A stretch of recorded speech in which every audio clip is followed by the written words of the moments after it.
Welcome to the latest edition of the Beats Boxing Mayhem podcast. I'm your host, Ismail Abdusalam, and today I have a very special guest, writer extraordinaire, and he'll probably cringe at me saying that, Adam J. Pollack.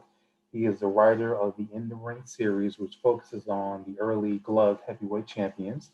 He's covered John O'Sullivan, Jack Johnson, James J. Corbett, Jim Jeffries, and his latest book, which was released a couple months ago, is on Jack Dempsey, and not just Jack Dempsey, his full career. This one is actually focusing on the early part of his career, and it's called Part One: The Making of a Champion, which I feel is a very kind of overlooked part of Jack Dempsey's career, basically from his start in 1914 to his championship title win in 1919. So, Adam, just wanted to thank you for coming. How are you doing today? I'm doing quite well. Thank you for having me. Glad you can make it. Glad you can make it. So let's get right into it. You've written so many biographies. I believe this is your eighth or ninth book. So when it came to Jack Dempsey, how was this process compared to some of the earlier fighters that came before him? Did you find the sources were easier to compile, or was it more difficult because this is a portion of his career that a lot of people might not be as familiar with? A little bit of both. It was a mix. Some of the research is now online on the internet. You can pay for various website sources to get old newspapers, which is nice and makes it easier. But there are some newspapers that you simply just cannot get unless you either do interlibrary loan, if that's available, which I use through the local University of Iowa, or you sometimes just have to do the legwork and call local libraries in the jurisdiction where he fought, and hopefully they'll help you out, or they'll charge you a small fee to help you and find the articles from where he fought. And a lot of librarians throughout the country have been pretty kind to me overall, and helped me. Also, a lot of other historians are just happy to help. There's just a lot of nice, kind people out there and enjoy boxing history and want to help you, and we'll help you track stuff down. So Got it. Now, most of these old newspapers, was everything pretty much on microfiche, or are they still using that these days? I know that was kind of the go-to years ago. I didn't know if all the libraries are still utilizing that to keep these records. yeah, microfilm, mostly microfilm. So like for example, I drove up to Minnesota and went to the Minnesota Historical Society, and they've got microfilm reels from all these old rare newspapers that you simply cannot get unless you go there and scan through them. So I was able to get some interesting perspectives by writers who had driven to the Dempsey Miskey fight in 1918 in Minnesota. So I was able to get a lot of different perspectives on that fight. Got it. Now, Dempsey himself, his early life with his family members, he had a brother that was a boxer, Bernie Dempsey. Was there a lot of information that you were able to find on that? Because most of that, outside of what he's put in his autobiography, has kind of been accepted, but not there hasn't been really too many independent sources. Was there a lot of information out there that you were able to find pretty much on his early family life? Not a ton. I did scour the old primary sources for the names, like Dempsey with different spellings, or Kid Blackie with different spellings, and whatever I did find, I put in the book. So it's there, but some of the problem is determining whether it's even him or his brothers or another one or two fighters that also went by the name Jack Dempsey. There was a lot of different Jack Dempseys back then, including lightweights and featherweights, and local lightweights and featherweights who went by the name of Jack Dempsey, as well as his brothers actually went by the name of Jack Dempsey. So it's really hard to know for sure whether it's him or not often. Right. And then just looking at when his career is starting, it's 1914. Jack Johnson has just been toppled, and a lot of people are very happy about that. We know the racial climate. A lot of fans and just people in general felt he was bad for the sport, and just Willard beating him was seen as a redemption for the white race, that they've gotten the title back. Overall, the climate that he was in and that he was starting in, how do you feel that that impacted his early career, if any? Because he was still fighting black fighters early on in his career. Do you feel that that was an issue for him, or it was something that was not really in his mind and he was just looking to get experience? I think early in his career, I don't think it was an issue at all. He fought at least three black fighters early in his career, including when he went to New York and fought a pretty tough black fighter named John Lester Johnson. It was a tough, close fight. And he himself said he thought Lester Johnson beat him, which actually most of the newspapers back then were split on it. Some saying Dempsey won, some saying Johnson won, and some saying it was a draw. Including a local black newspaper said that the writer said he thought it was a draw. So I don't think Dempsey was personally against fighting a black fighter per se. But later on, when he was managed by Jack Doc Kearns, that changed. Kearns explicitly at one point said that he's not going to put Dempsey in with a black fighter. Right. And that's very interesting to mention that, because a lot is not spoken about of his New York trip. Basically he started out in Utah and he comes all the way to Harlem, really get his name out there. This is a kind of a big event for him in his career to try and get exposure. It was a close fight. I believe, like you said, mentioned, 2 newspapers gave it to Johnston, I think 1 to Dempsey, and I think another had it a draw.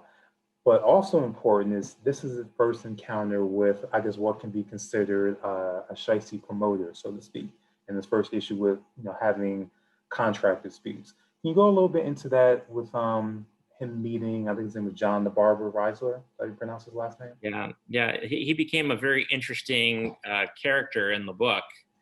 The battles between Dempsey and Reisler were sort of ongoing for years. I didn't realize that Reisler was such a pest in Dempsey's life, but the book made that clear that basically, Dempsey had a habit of signing with multiple different managers, and Reisler was one that he signed with, and they had a falling out, and it's not entirely clear why, but the book kind of goes into that a fair amount, and they kind of just went separate ways. But then eventually, when Dempsey was being managed by Kearns and became a top contender, Reisler popped up again and said, well, wait a second, I've got a contract on this guy and I want my share. And then there essentially followed a lengthy legal suits throughout the country and different attempts by Reisler to prevent Dempsey from fighting. And that was kind of this ongoing aspect of Dempsey's career that I think a lot of people don't know about, which I include in the book.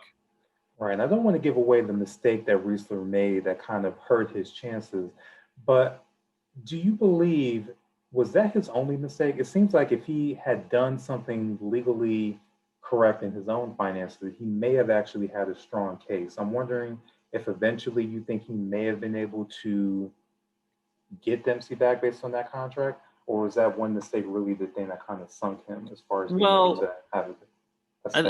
Yeah, that's a really good point. I think that one mistake made it easier for the judge to rule against Reisler, but I think there's a chance that Dempsey possibly could have won on the merits anyway. But I think that mistake helped sort of boost Dempsey's argument that the contract essentially had been rescinded by both, mutually, and essentially that Reisler had essentially treated it as such, that it had been rescinded, and he just sort of ex post facto, once Dempsey became a top contender, he's popping up with this contract again. But they really hadn't acted as if they were manager fighter for quite a while, and that was Dempsey's argument all along, is that Dempsey, and he didn't agree. Reisler told him, well, if you don't want to fight who I tell you to fight and when I tell you to fight, go pound sand. I'm through with you. And Dempsey said, okay, well, if you're through with me, then that's that. You're not my manager anymore.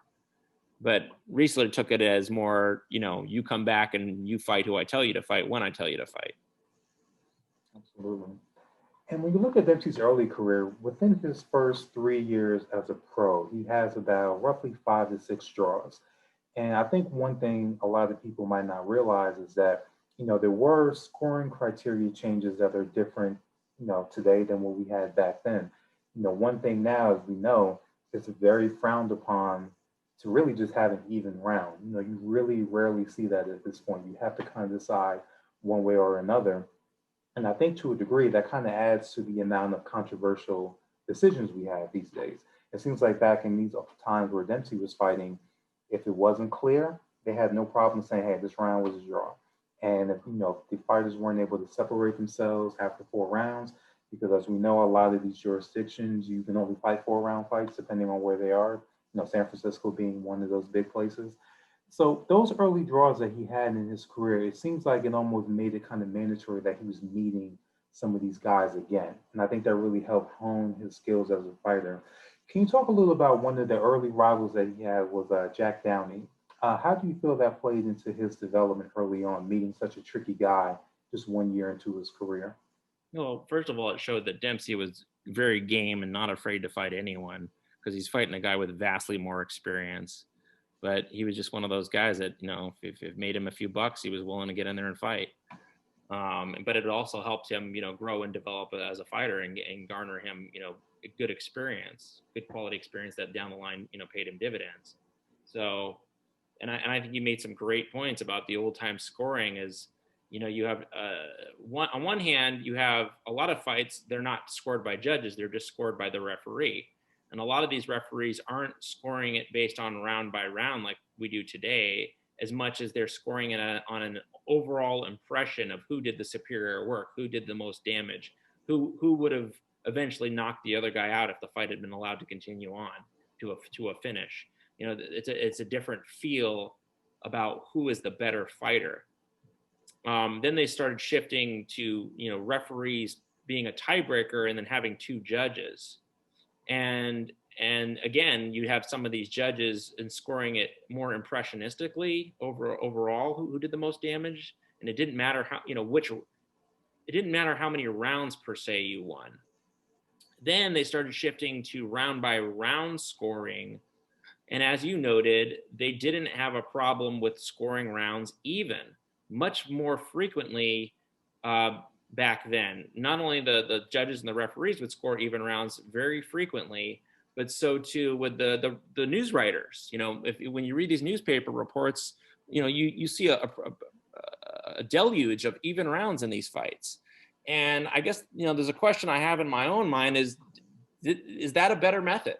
That we see so many controversial decisions nowadays, and judges are quite often told that it's bad for a judge to score an even round. It's an indicator of a weak judge, that you should be able to utilize the criteria and come up with a winner for that round.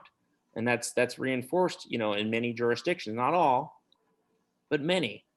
And that was not the perspective back then. The perspective back then is if you didn't clearly win the round, that it's okay to score an even round, that it was the fighter's job to clearly win the round. And if they didn't clearly win, then you're not prejudicing either fighter. You score it even.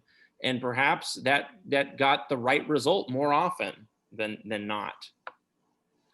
I totally agree with that. And one thing I also noticed is that when you look at the quotes from the fighters themselves, they may say, oh, well, I felt I did enough, but there was no over the top anger, so to speak. There was nobody saying, oh, I was robbed. I can't believe they gave it to this guy. They just say, hey, I feel I did enough, but let's do it again. And let's do it again, unlike today, where that might be 6, 7, 8 months down the line, as we saw recently with Tyson Fury and Deontay Wilder. Let's do it again could literally mean a week from now, 2 weeks from now. So one thing I definitely wanted you to touch on, how remarkable was it for you to see his activity level over the course of his early career? Literally, you can see points where he was fighting a week, 2 weeks after having a fight. And even sometimes these fights were 10 rounds, like he fought Dick Gilbert, guys like that, Terry Keller, where, it might have went, into the deep rounds, and he was still willing to get back in there, really, sometimes even a day later. I believe after he fought Andre Johnson, he was back in the ring, a couple weeks later, after a 10-round bout. So just kind of go into what you felt about his activity level early on in his career and how important that was to his development. Yeah, I mean, it's amazing how tough these guys were. I mean, it's a totally different era of toughness. Like today, a lot of the fights that he had wouldn't even be sanctioned because, one, they might consider them mismatches because they're thinking he's overmatched but inexperienced, but today, they wouldn't allow it. But back then, like, so what if you're fighting a guy with 100 fights and you've only got 10? They'd allow it. So what if you just had a war a week ago, you're fighting again, 2 days later or 7 days later, they'd allow it. And Dempsey was one of those guys that would fight anywhere, anytime, you know, and he literally was having, you know, weekly fights at one point, or daily, you know. There's at one point, I think he fought like 5 times in the span of 30 days, you know, and I don't even know if commissions would allow that nowadays. It'd be, you know, putting a guy on a suspension for, you know, so many days after a fight, you know. And, you know, by not having those regulations, you allow guys like Dempsey to get a lot of experience and progress and improve his game. And keep in mind also, they're fighting with 5-ounce gloves back then. Very true. Right. And then one thing I was also thinking about with that, just because, you know, punch drunk wasn't a term back then doesn't mean it wasn't happening, especially with a lot of these guys who were veterans of over 100 fights that were getting in there with Dempsey past their prime and getting beat on, you know, for 7, 8, 10 rounds. I wanted to know if you, when you were doing your research, did you come across any comments from writers saying, okay, this guy is definitely damaged at this point? You know, you hear terms like he was past his best a little bit, or he's down on the slide. But did you see any comments really focusing on this guy's too damaged to be in the ring, or was that even the concept back then from what you were seeing in the sources? Yeah, interesting that you mentioned that. And honestly, no, I really haven't seen much of that. Yeah.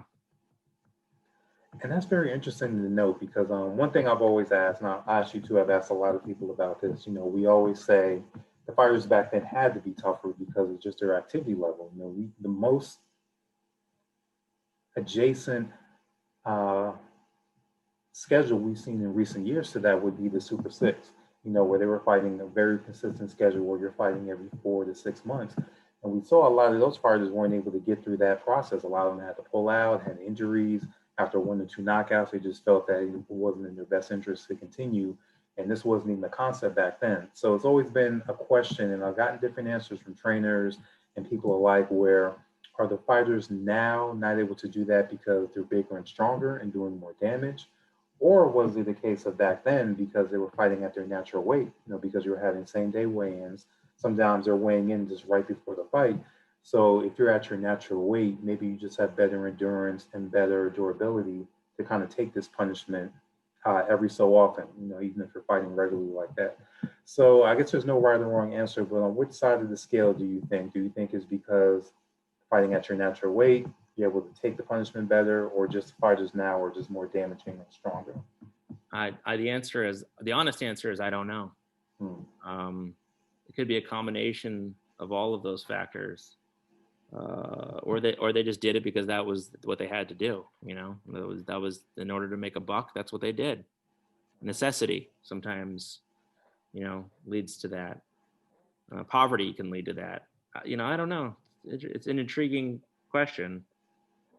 It makes me wonder too, because one other thing I was thinking about, particularly with a lot of the fighters, you know, I think Willard, you know, he lived into his 60s and all that. So, you know, there's no interviews of them on camera. So even though we're saying that, you know, they were able to take it so well, we really don't know. I mean, what condition was their later lives in, you know, in there? We know Dempsey was, you know, pretty well off. And there's that famous story of him beating and knocking out a mugger into his senior years.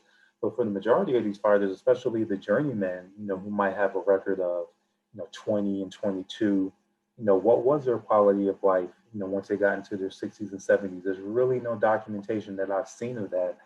So we really can't say for sure that they held up well, you know, after fighting these, you know, these regular schedules of, you know, 5 and 6 fights every month. So, like I said, it's kind of an open-ended question that we really don't know about. Yeah, and some people dealt with it better than others. Like if you notice, you know, Dempsey was still, you know, pretty good mentally. He had all his faculties late in life, despite, you know, all the fights that he had and the rigorous schedule that he had. Of course, he was also doing pretty well, so that probably helped. And then that kind of is a good segue into like the biggest controversy I've seen, even online, and you know, you're on classic forums. His first fight with fireman Jim Flynn. Now, anybody that's been on BoxRec, of course, you know, or looked at his record knows that's his worst loss. You know, KO'd in the first round. You even see the description on BoxRec is that he pretty much came over, you know, in his usual crouch and bobbing and weaving and got caught and like knocked out, like face first. But there is controversy. You know, there's some people that say it was a dive. There's been different comments back and forth, even in Dempsey's life. different parts of his life. There was issues with his wife at the time. So it's kind of been open-ended, and no one's ever been able to get a straight answer. When you were looking into the sources, were you able to find any more information more than what we've known now, or is it pretty much still kind of always going to be a big mystery just based on what we do know and the comments from the fighters themselves? Well, I guess I found more. I don't know that I found the definitive answer, but I did find more that had me going back and forth in my own mind as I was doing the research. One minute I would think it's a legitimate knockout, and the next minute I'm thinking, oh my gosh, he really did take a dive. And then the next minute I'm saying to myself, I don't know, I'm not sure. And honestly, at this moment, I'm not entirely sure. I think there's good arguments for both sides. What I did realize is that the general view back then was that he threw the fight. But there's a lot of people that weren't sure. Some people thought that it was he just legitimately got knocked out, and his wife claimed he threw the fight because she was mad at him. But there's other people that think that there was something fishy about the fight. And I've got a lot of quotes and different information in the book that I think people will find fascinating. To me, it's really very intriguing the fact that most of us know, for modern fighters, if you're fans of Mike Tyson, you do know that Jack Dempsey was, a fighter that he idolized, even down to the styles were very similar. And even if you look at Tyson's early fights, we know him for the black trunks that he came in with as a championship fighter, but early on, he had the white trunks that were similar to what Dempsey fought in for the majority of his career. And then if you look at the similarities, you mentioned, Dempsey, he has these very public issues with his wife at the time. We also know the issues that Tyson had with his first marriage with Robin Givens. And with this controversy, with this actual knockout, it seemed like it was something that followed him for the next couple of years of his career. So once he started hitting his stride and started getting all of these knockouts, how do you feel that controversy kind of clouded the perception of his wins that he was getting at the time? Because it seemed like some publications didn't want to give him his due that he was knocking out all these guys so quickly in just one round or two rounds. It feels like the stink of that potential dive kind of colored how people perceived him for a while as he was getting his stride later on in 1918 and 1919. Yeah, well, I think because of his wife's accusations that he threw the Flynn fight, there was some of these reporters, it created this specter of shadiness around Dempsey, and was he an honest, fighter, and was there some funny business going on in several of his fights? And I talk about some of the reporters who didn't want to give him the benefit of the doubt, and maybe that's because of their own, made a good story, for their own, purposes. It makes more interesting stories to cast aspersions on the fight or a fighter, and maybe some of them actually believe that there was something, a little shady with him. So, and maybe he had to overcome the image of the Flynn fight, right or wrong. Even if he didn't throw it, the fact is his wife specifically said he did, literally 2 months after the fight. So some reporters had that little raised eyebrow around Dempsey, and he needed to prove to them that he was an honest to goodness, fighter and not shady. And I think that doubt about him dissipated as he was continuing to do very well and impress a lot of people. And I think it's very intriguing too. So after the Flynn fight, this is February 13th, 1917.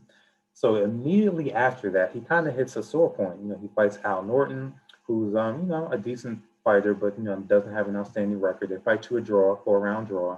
Then after that, he meets another nemesis of his, which we'll see in the next couple fights after that, Willie Meehan. And he loses that fight, which is a 4-round decision. Fights Al Norton again about a month later, less than a month later, gets another draw. So, over the span of 4 fights, he doesn't get a single win. That can be very crushing to a fighter, not just mentally, but also to their reputation. And at that point, he hadn't gotten to a national reputation. So a lot of people have written him off after the Flynn fight. So I think it says a lot about him that he was able to rebound starting with the Meehan rematch. I wanted to get into what could you gauge based on the sources, his mentality that really got him back in his stride after such a difficult period that would ruin a lot of fighters coming up. Yeah, I mean, I think that's a very interesting and intriguing part of the book, is that it seems to be at that point in his life, was sort of a tipping point, a turning point, a transitional point where he could have gone either way with his career, and he might have even not boxed ever again potentially. And it depended on how you wanted to look at things. Either he's a guy who just didn't have it and wasn't dedicated and interested enough, and wanted to move on with his life, and become, a riveter and a factory or something that would pay him a little more consistent wage. Or did he want to, was he had the true spirit of the fighter, and he still had potential, and people had seen things in him and they enjoyed his fights. And if he had dedicated himself and trained harder and worked on some things and improved, that, he could do something with himself. And there was that transitional period in his life where it could have gone either way for him. And, that's when Jack Doc Kearns came into his life and basically said, look, I think you've got the makings of a champion. If you're trained properly, let me work with you. And that's when the start of that relationship began. And it seemed to work out very well for both of them. But, it's very interesting, like, what's going on with Dempsey at this point in his life? That was the question I had, and that's when the whole, Maxine Dempsey intrigue kind of pops up too. And I'm wondering to what degree that factored into things. Right. Now, I've heard from sources, nothing is substantiated. They don't want to destroy this woman's reputation nearly 100 years after the fact. But there were people that saying that she was a prostitute or a former prostitute, and then they had met afterward and gotten married and everything. Once Dempsey was hitting his stride, it seems like she kind of faded to the background. I know eventually they got separated and divorced. Um, After he started to get that national recognition, did she ever pop back into the picture, or did she kind of just stay removed? Dempsey is my past, and I'm not getting involved in making any statements about him again. Because I would think that people would be very intrigued to hear about her, more from her once he was back on, the national stage. Yeah, so they basically separated. The question is, exactly when did they separate, and did they wind up having some form of on again, off again relationship thereafter? And then if so, when did it end? And that's a little bit vague. There's allusions to it both from Dempsey and Kearns and various writers in the book.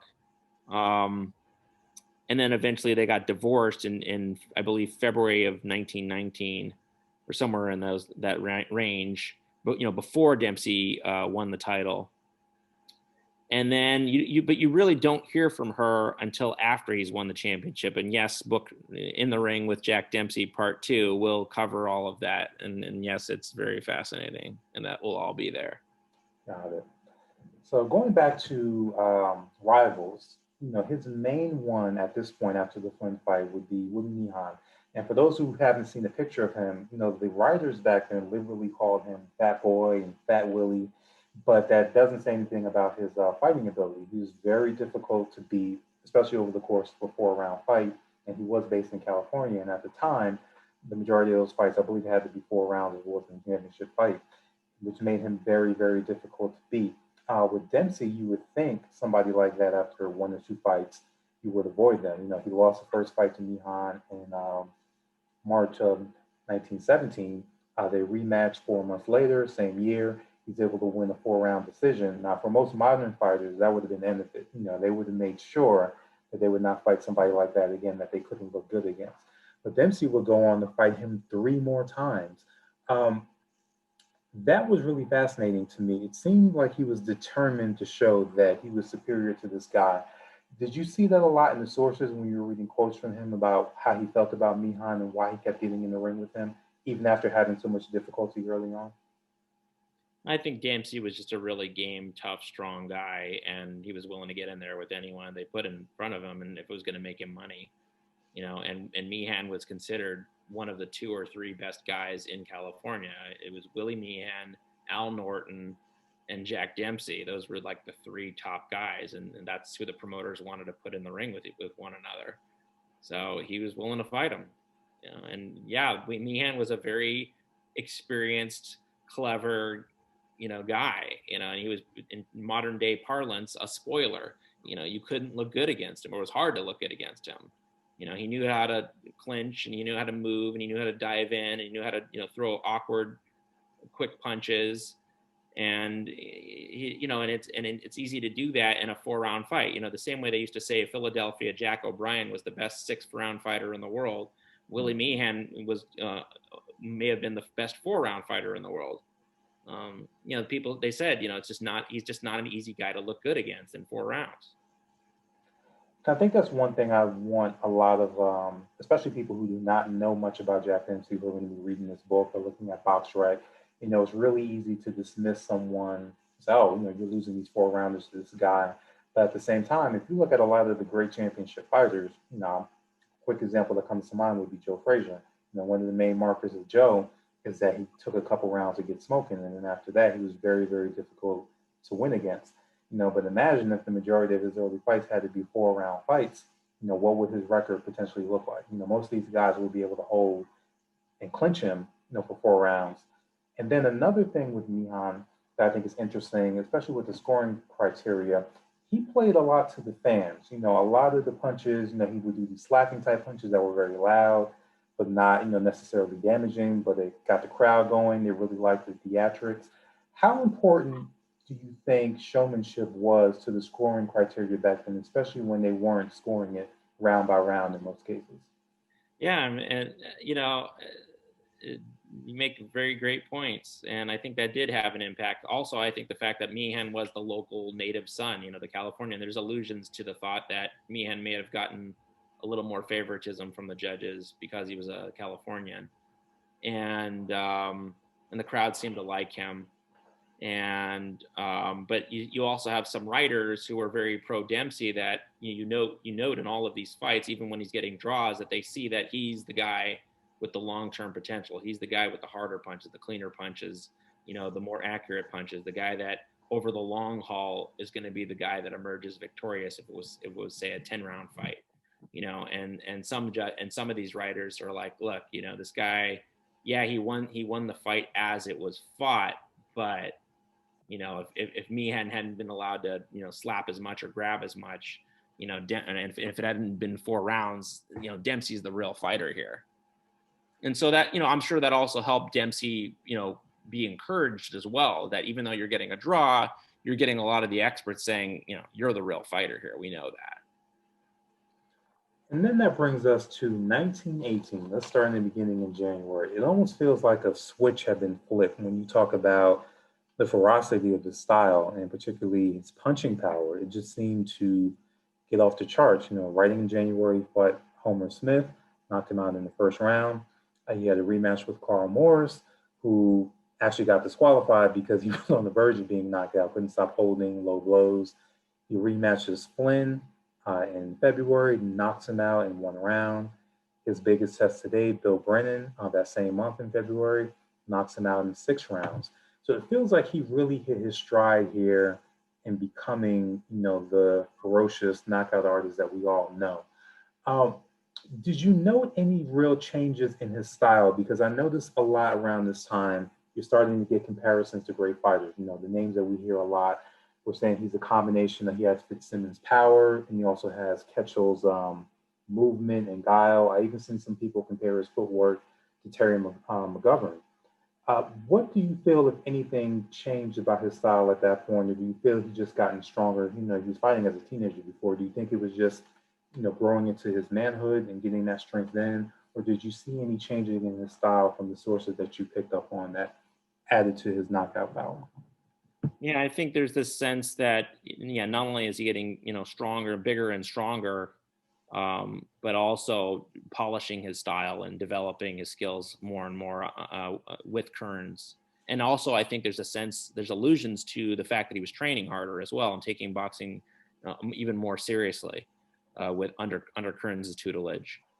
So he just seemed to be improving, and plus experience. You just get better with experience. That's how a lot of these fighters got better. It's just fighting all the time. And back then having a bunch of losses wasn't a big deal. And Dempsey really didn't lose that much, to be honest with you. I mean, right. But losing a 4-round fight was not considered that big of a deal. But he also looked good in a lot of these draws and losses, and they saw potential, and he kept developing and kept, getting better and working on his skills and polishing and honing. And then, he finally got some big fights against Ed Gunboat Smith and Carl Morris were the two world-class fighters that he fought in late 1917 that really started him on the path, because he won those fights. And that's when people were like, oh, okay, this guy really can beat a world-class fighter. Right. And then I think it was very interesting also at this time. You see a lot of terms in the sources where they talk about the Dempsey shift. And for people in modern times, they may not, know exactly what that means. A good modern example for people would be if you look at the Dmitry Pirog and Danny Jacobs fight, the actual knockout when Pirog is coming forward and shifting onto different his weight, it leads you right into like a perfect one-punch knockout. And you see that a lot in Dempsey in his training, where that shift may have looked like. How common was that? Because I noticed that term was mentioned with Ketchel. I didn't see it mentioned with too many other people. Was that a common fighting technique or only one that was kind of specialized by a select few fighters? Well, I guess it just depends on the fighter, but certainly that's something they mentioned that, Fitzsimmons did, that Ketchel did, and that Dempsey did, that, he essentially could have his feet either way. He could almost basically turn into a southpaw, by either stepping forward with his right foot or throwing a punch and stepping forward with the right foot and essentially becoming southpaw and throwing from punches from any angle, in any style. So it's almost like you're turning into a southpaw by stepping forward, and they're calling it a shift when you're just throwing punches from either angle. So he's throwing like right hooks off of a straight right. He's then coming in with a left hook to the body or left hook to the head, but then throwing a right hook to the body or head too. And he could have his feet any which way and still be able to knock you out. That's something you would also later on see with like Mike Tyson. If you ever notice, often on the inside, Tyson would turn southpaw. Right. Very good point. And other people, there's actually some videos on YouTube for those of you who want to look up where there's comparisons between Dempsey and Gennady Golovkin as far as being able to shift and switch hit, especially when you're coming forward and putting fighters on the back foot. So definitely something to look at. The videos are very good. They're very good breakdowns. And that leads me to another point. A lot of these techniques, we're seeing them in his training because those are the only things that we have film of. And some people may be surprised and say, well, this guy's coming up and he's getting all these knockouts. We know there's been film fights from as early as the 1890s with Corbett and Fitzsimmons. But at the same time, I don't think people realize that Dempsey wasn't as popular at this point and he wasn't a championship fighter yet, which is the reason why a lot of these fights weren't filmed. What do you think we probably missed as far as getting a handle on the style? Do you think the training footage that we have is really kind of good enough to show you exactly what the style was coming up, or do you think we really missed out by not getting some of those film fights where he's knocking out guys like Fulton and other guys? It's hard to say, but I mean, you can read the reports and get a sense of what he's doing. The people that some folks, some writers that saw him knock out Willard said, "Yep, this is exactly what he did to Carl Morris. Just mowed the guy down." And so they're like, "Yeah, this is no surprise to us that he did what he did to Willard. He did that to Carl Morris, is just as big or almost as big." So he clearly was a pretty ferocious, hard hitting guy who had had speed and power and accuracy, and knew how to break guys down and hit them in the body and the head, and could hit them with any angle. And we also know the importance of being active as a fighter, especially as a fighter coming up. And it's ironic, the complete opposite was happening with the champion, Jess Willard. He's literally, not fighting. A lot of people are disparaging him. They're putting plays on his name, calling him Jess, Gest, Willard, for his inactivity. They're just saying that he's money hungry. He doesn't have the heart of a fighter. But at the same time, a lot of this wasn't his fault. And you really touched on this, and I was not aware of this, the fact that a lot of people throughout the country, writers included, were not in favor of him defending the title while the war was going on, World War I, where they felt that it would be disrespectful for him to be fighting for money when men were fighting overseas and people here were generating money simply for the war effort. Talk a little bit about that, because I really didn't know that that was an issue for a fighter. I really, before that, thought he was just sitting on the title basically and just waiting for a big money opportunity. Yeah, I mean, that was in Willard's defense, he really wanted to defend the title at one point, or was willing to, against Fred Fulton, who was considered the number one contender at the time because Fulton had knocked out Sam Langford. And so Fulton Willard was the fight. And that's actually how, Dempsey wound up getting himself into the number one contender spot by knocking out Fulton. But that fight wouldn't have even happened if Willard Fulton had happened. But the government, the politicians weren't going to allow it to happen during the war. And they tried to make the fight. They did make the fight. And the politicians and even the press, the same press that hounded Willard to defend his title, then said, "Oh, you can't fight for money now. During the war, people are risking their lives for pennies a day, and now you're going to go out and make a whole bunch of money, to fight." And like the symbolic value of the heavyweight championship once again, came to the fore, and the politician said, "Yeah, we're not going to allow the fight." So Willard at that point threw up his hands and said, "Well, I'm convinced that they're not going to let me fight until the war's over." So, and then that's when Dempsey wound up fighting Willard. I'm fighting Fulton and getting himself into the number one position. And Fulton said, Willard said, "Okay, once the war is over, I'll fight you." All right, very interesting. And then, all this is still going on in 1918. And, once you get into that number one contendership, even now, fighters are very adverse to taking any fights. A big example we can give people is after Shane Mosley knocked out Antonio Margarito, most people thought he was in line to fight Mayweather. Now, this happened January 2009. Mosley really wanted that fight and did not fight again until he fought Mayweather in May 2010. So literally over a year. And many people would say that was probably to his detriment to be that inactive as an older fighter, but he didn't want to risk losing. Now, Dempsey, on the other hand, he did the complete opposite as a younger fighter. Once he got that number one contender status, he did not sit on the title. He spent the second half of 1918 fighting a lot of rematches, was an even more dominant. Talk about the rationale behind that, because it seemed Kearns was very big on that and very confident, and he did a lot of what I would call modern PR for Dempsey, just showing that these guys are running scared, including Willard, and this is the reason why. And I thought that was very important to creating his legend and his notoriety. Just talk a little bit about the purpose behind having those rematches to close out the year leading to the Willard fight.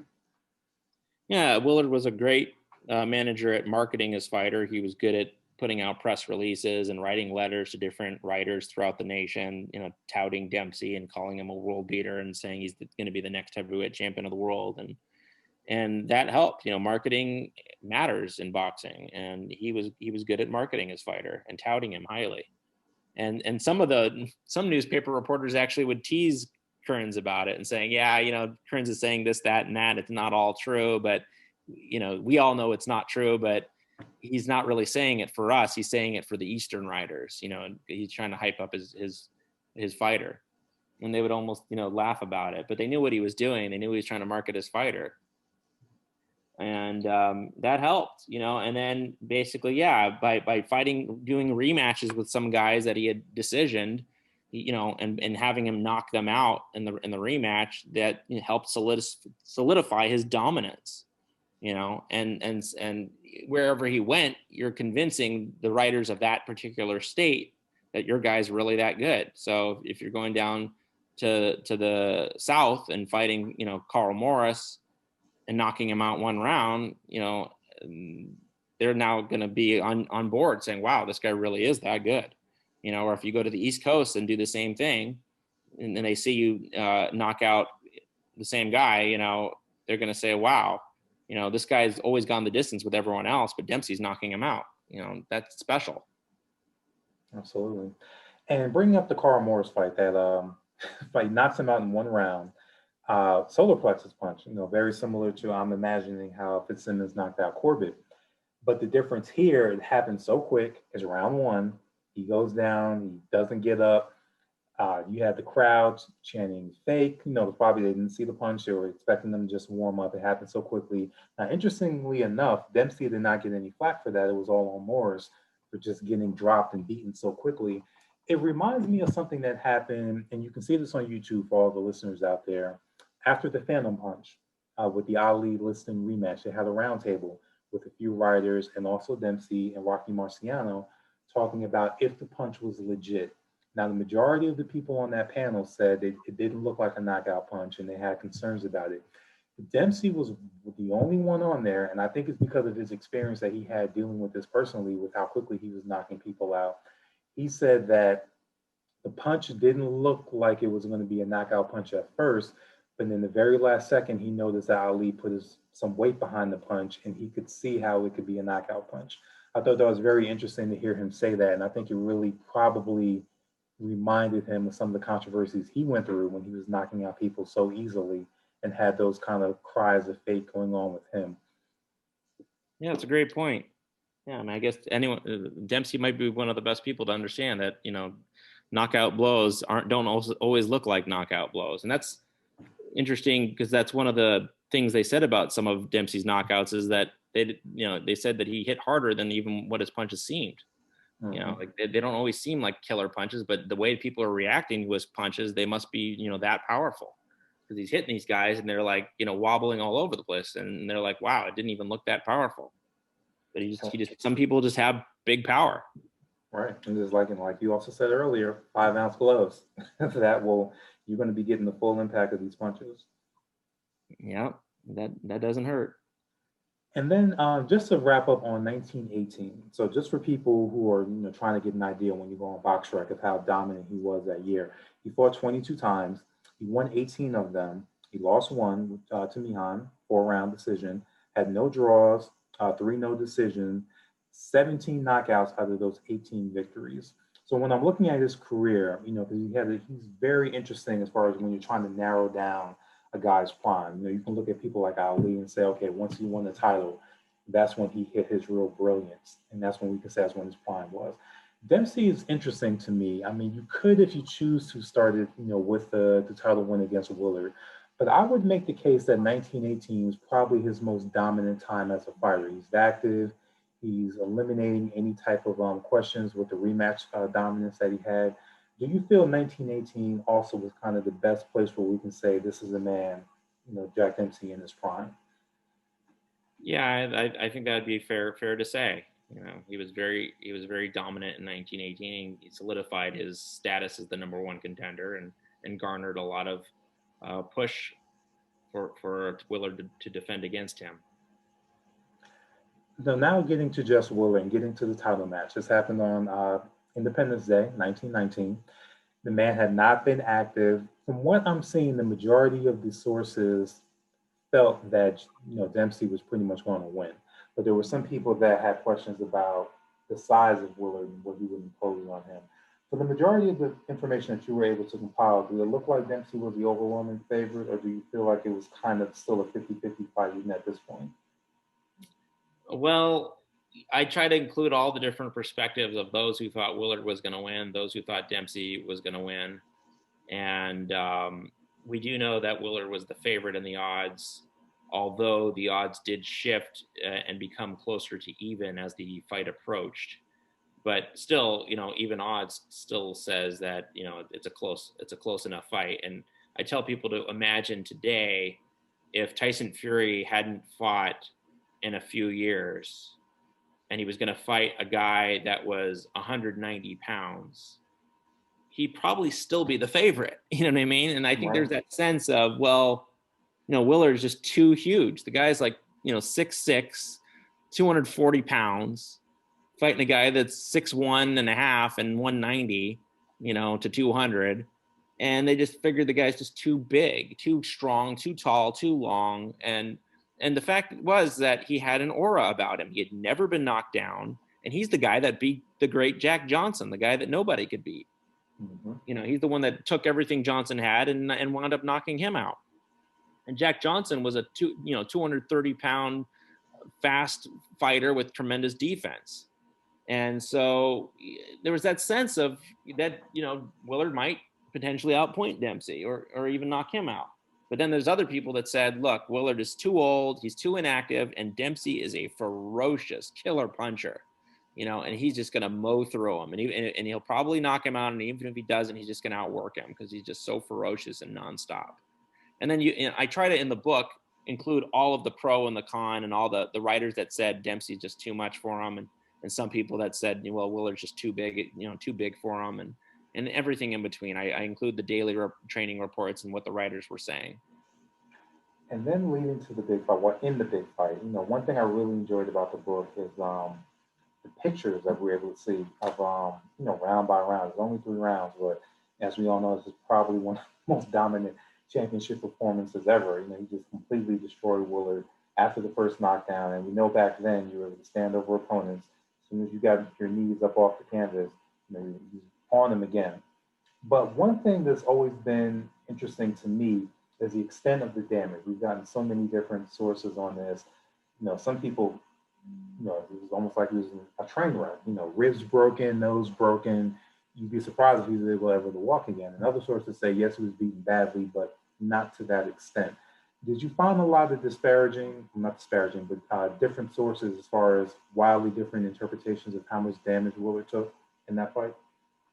Yeah, I think the myth has grown over the years of how bad Willard was hurt, and the immediate post fight reports, they said that he really wasn't hurt that bad. That he was puffy and bruised and cut, but and he did lose some teeth. But there's no report of his ribs being broken. There's no report of his jaw or nose being broken, and he seemed, Willard himself is basically saying, "I'm fine. I'm okay," and he didn't go to the hospital or anything like that. So I think it's been overblown. And another thing that kind of goes back also to our earlier discussion about how tough fighters were back then. One thing a lot of people don't realize is both Dempsey and Willard went into the fight with cuts. Dempsey's had suffered his cut in training a bit earlier than Willard, and they said it had been healed by the fight. But Willard had suffered a cut less than a week before the fight in training, and they said it was minor, but it wouldn't really be a big deal. But today's world, if someone got a cut a week before the fight probably would be called off. Back then it was not seen as that big a deal. Like, okay, so we got cut, big deal. Like we're still fighting. It's not the end of the world. In fact, back then they didn't even stop fights for cuts.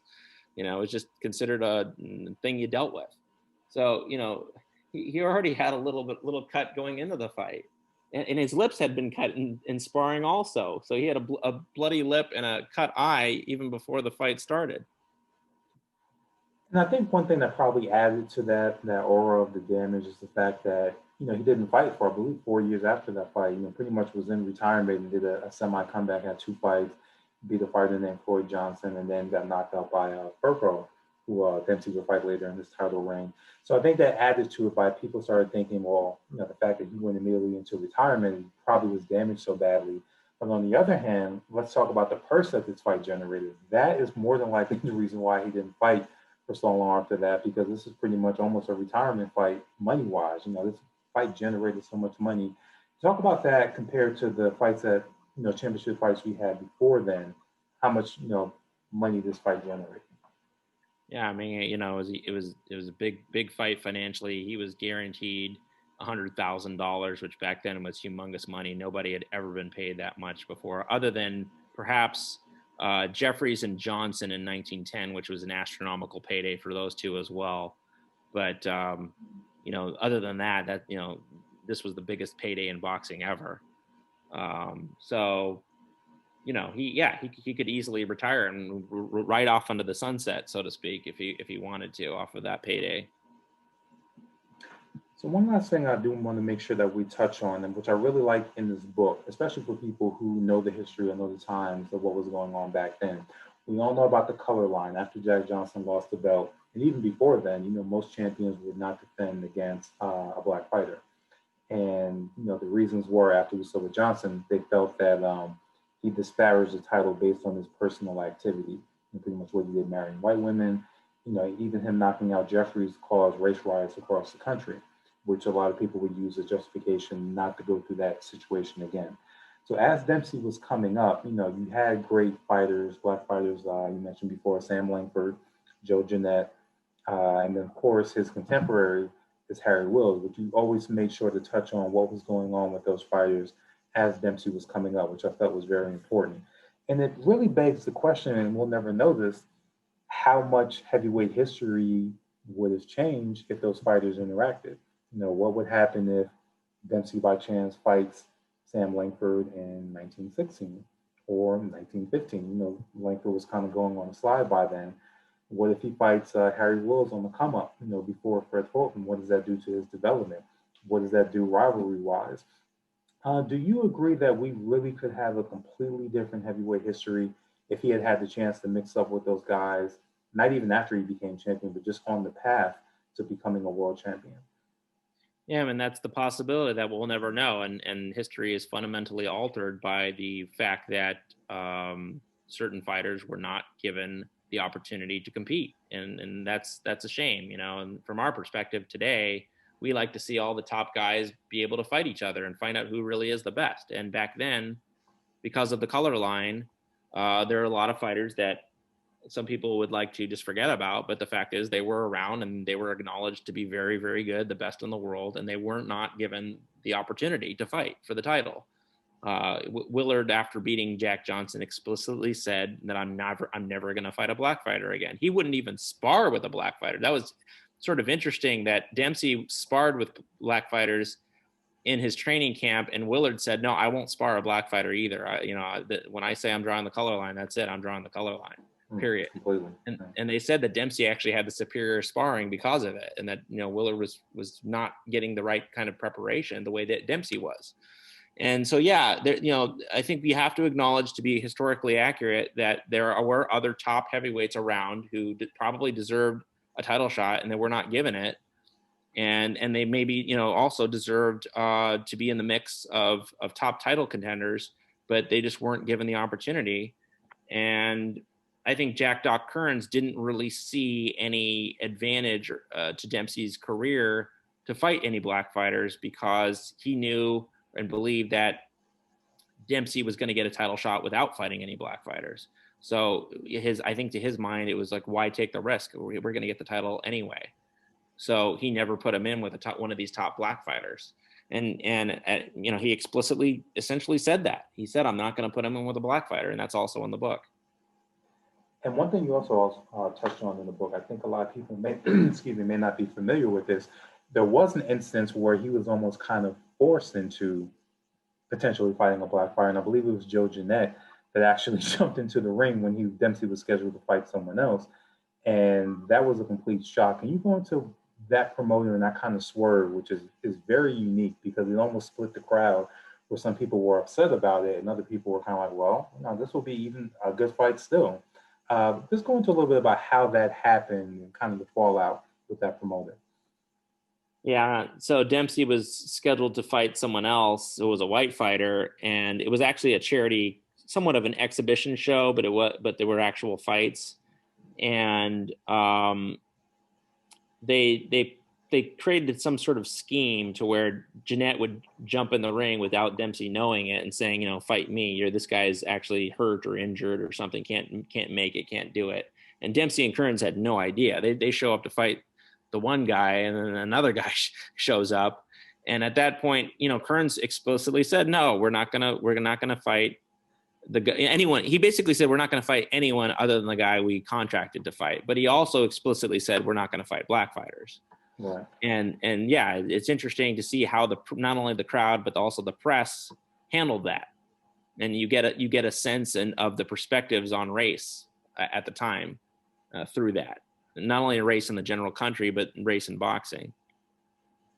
And it was also interesting, too, this is from Jeanette's opinion, but he did mention some of the sources that he asked Dempsey directly, do you want to fight? And Dempsey did not say no, but he did say it's up to Kearns if we're going to be fighting. So it would be interesting if Kearns had said yes, we may have actually gotten that fight that same night. And who knows what the results have been, even as you say, even as a charity event. Yeah, I think the fact that Dempsey had fought 3 black fighters before Kearns tells me that if Kearns had said, yeah, fight him, he would have done it. Right. And in fact, there's even one of Dempsey's harshest critics said that he believes that Dempsey himself was willing to fight Jeanette, but that, Kearns overruled that. So, for whatever that's worth. Right.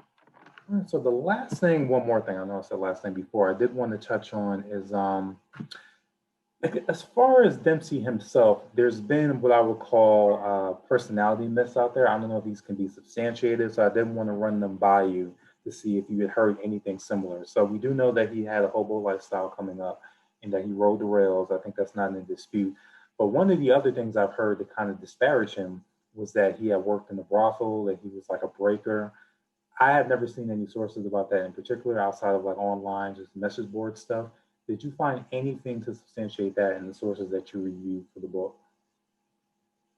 There may have been some allusions to it, but I don't know if it's definitively proven.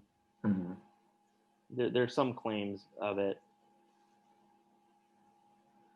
And that's also the thing too. Stuff like that, especially back then, if it was true, would have been tongue in cheek anyway. So it really would be hard to substantiate. But that was one thing I did wonder about because you hear about it, but nothing substantial. It seems like it's one of those things we'll never know for sure.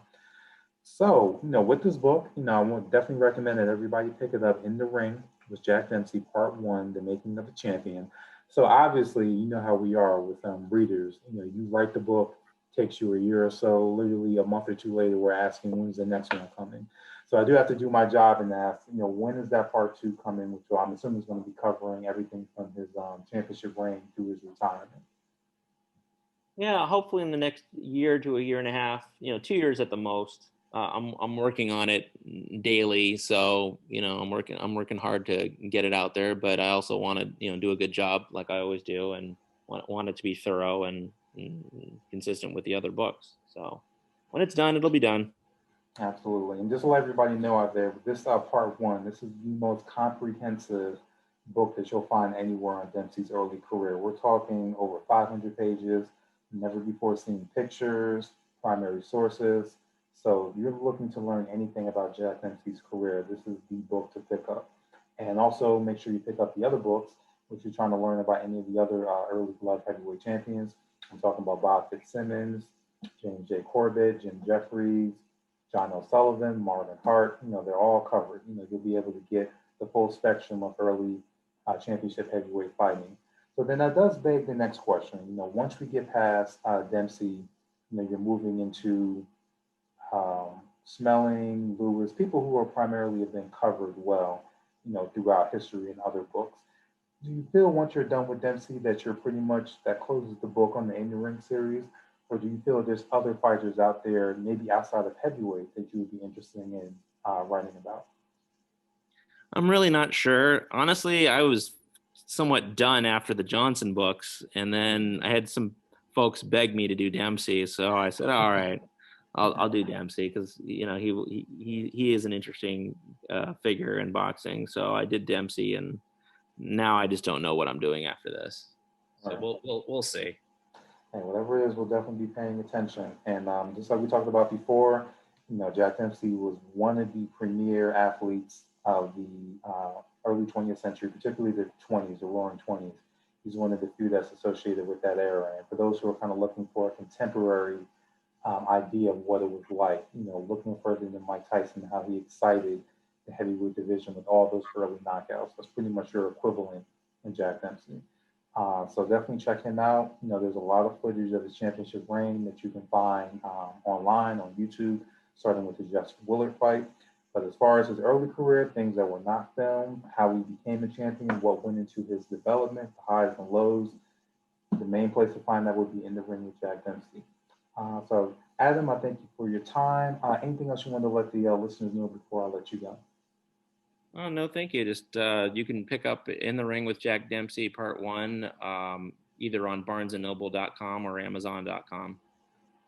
All right, fantastic readers and listeners. Thank you for tuning in as always, and we'll see you next time.